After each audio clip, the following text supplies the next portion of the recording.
Hey guys, welcome to Rukia's Kitchen channel. Let's learn how to make this spicy, tasty tamarind sauce that you can able to eat along with viazi karai, bajia or anything that you like. Without further any ado, let's start with our recipe.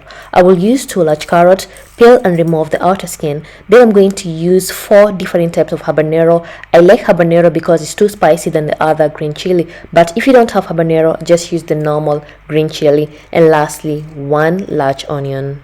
Cut the carrot into pieces like so and take a pot and pour some water with the carrots and let the carrots to boil until soft. Meanwhile, take a bowl and place the tamarind sauce, pour some hot water, sprinkle some salt and let the tamarind to soak for approximately 15 to 20 minutes.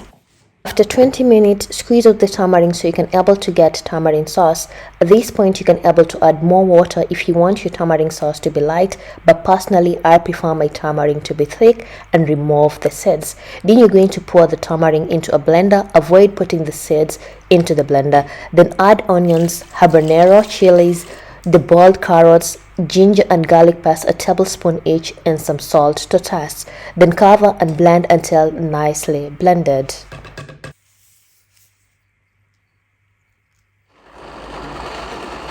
Once everything is nicely blended like so, pour the tamarind sauce in a bowl. At this point, you can able to test if the salt is okay and if you'll need more water in your tamarind sauce. But personally, I'm going to add half a cup of vinegar because vinegar makes the sauce to stay for a long time. It can stay approximately 3 months. Like, look how thick and tasty this tamarind sauce look. It was so spicy and it was so delicious.